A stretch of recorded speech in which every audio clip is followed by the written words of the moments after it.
Pen drive ಪ್ರಕರಣ ಮತ್ತು ಅತ್ಯಾಚಾರ ಆರೋಪ ಬಂದ ನಂತರ ಕಳೆದ 1 ತಿಂಗಳಿಗೂ ಹೆಚ್ಚು ಕಾಲದಿಂದ ತಲೆಮರೆಸಿಕೊಂಡಿದ್ದ ಹಾಸನ ಸಂಸದ ಪ್ರಜ್ವಲ್ ರೇವಣ್ಣ ಕೊನೆಗೂ ಬೆಂಗಳೂರಿಗೆ ಆಗಮಿಸಿದ್ದು, ಕೆಂಪೇಗೌಡ ಅಂತಾರಾಷ್ಟ್ರೀಯ ವಿಮಾನ ನಿಲ್ದಾಣಕ್ಕೆ ಆಗಮಿಸಿದ ಕೂಡಲೇ ಎಸ್ಐಟಿ ಪೊಲೀಸರು ವಶಕ್ಕೆ ಪಡೆಯುವಲ್ಲಿ ಯಶಸ್ವಿಯಾಗಿದ್ದಾರೆ. ವಿದೇಶದಿಂದ ಗುರುವಾರ ಮಧ್ಯರಾತ್ರಿ 12:40 ಸುಮಾರಿಗೆ ದೇವರಹಳ್ಳಿಯ ಕೆಂಪೇಗೌಡ ಅಂತಾರಾಷ್ಟ್ರೀಯ ವಿಮಾನ ನಿಲ್ದಾಣಕ್ಕೆ ಪ್ರಜ್ವಲ್ ರೇವಣ್ಣ ಆಗಮಿಸುತ್ತಿದ್ದಂತೆ ಅವರನ್ನು ಮಹಿಳಾ ಅಧಿಕಾರಿಗಳು ಬಂಧಿಸಿದ್ದಾರೆ.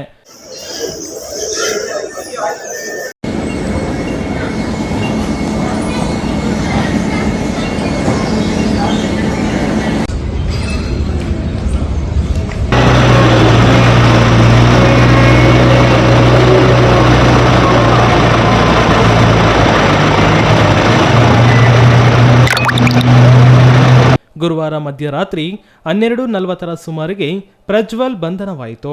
ಕೆಂಪೇಗೌಡ ಅಂತಾರಾಷ್ಟ್ರೀಯ ವಿಮಾನ ನಿಲ್ದಾಣದಿಂದ ಹೊರಟ ಪ್ರಜ್ವಲ್ ರೇವಣ್ಣ ಎಸ್ಐಟಿ ವಶದಲ್ಲಿ ಬೆಂಗಳೂರಿನ ಕೇಂದ್ರ ಕಚೇರಿಯತ್ತ ಪ್ರಯಾಣ ಮಾಡಿದರು.